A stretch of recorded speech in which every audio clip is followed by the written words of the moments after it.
আমরা এগিয়ে চললাম সেই মাজারের দিকে, যেই মাজারের কথা আমরা অনেক শুনেছি। সেই মাজারের নাম কেউ বলতে পারে না, তবে তালতলা নামে সবাই চেনে। সেই মাজারে মানত করে গাছের মধ্যে বেঁধে রাখলে আশা পূরণ হয় বলেও অনেকেই বলছেন। আমরা সেই মাজারের দিকে রাস্তা ধরে এগিয়ে চলছি। যেই রাস্তা দিয়ে যাচ্ছি সেই রাস্তা দিয়ে রাস্তার দুপাশে খেজুরের গাছগুলো একেবারে সুন্দর করে তুলেছে। মন কেড়ে যায় সেই গাছগুলো দেখে। মাঠের মাঝখানে রাস্তাটাও বেশ সুন্দর দেখা যায়, চতুর্দিকে সবুজ আর সবুজ।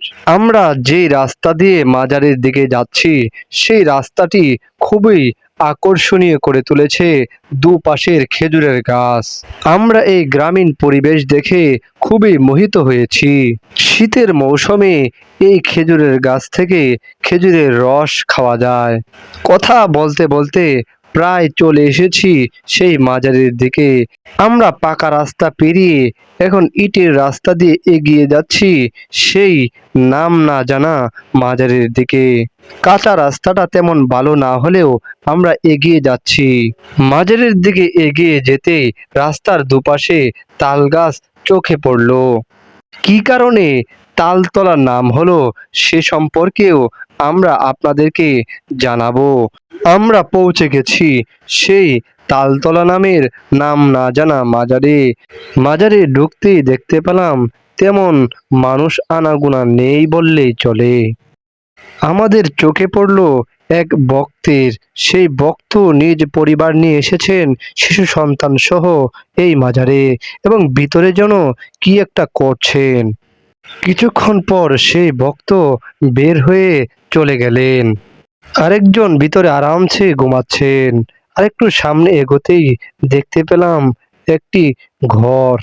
এই ঘরের মধ্যে মানতের রান্না করা খাবার খেয়ে থাকেন। এই ঘরের পাশেই আরেকটি দোচালা একটি ঘর দেখতে পেলাম। সেই ঘরের মধ্যে এগিয়ে যেতেই দেখতে পেলাম কয়েকটি চুলা। এই চুলা থেকেই রান্না করে মানতকারীরা খাবার খান। আমরা কিছুক্ষণ পর সেই মাজারের ভিতর ঢুকলাম। ভিতরে যা দেখতে পেলাম তা চোখ কপালে উঠে গেল। মাজারের এক পাশে মাটিতে গাড়া একটি গাছের ডাল দেখতে পেলাম। সেই ডালের মধ্যে সুতায় বাঁধা বিভিন্ন ধরনের জিনিস বেঁধে রেখেছে দেখা যাচ্ছে। এখানে আমরা পুতুল দেখতে পাচ্ছি, পলিথিন দেখতে পাচ্ছি, ইট দেখতে পেয়েছি, মাটি দেখতে পেয়েছি। নিয়ত করে এখানে কিছু মানত করে বেঁধে রাখলে সেই মানত পূরণ হলে এই মাজারে এসে ভক্তবৃন্দরা এসে বিভিন্ন জিনিস জবাই করে মানুষদেরকে খাওয়ায়। এমনটাই বলছিলেন এই মাজারের এক ভক্ত অজিত কুমার হালদার। গাছ আছে, গাছে ইট বান্ধা আছে, বান্ধা আছে, মানত করে হয়তো যার যে ব্যাধি নিয়ে যা একটা উদ্দেশ্য নিয়ে মানত করে।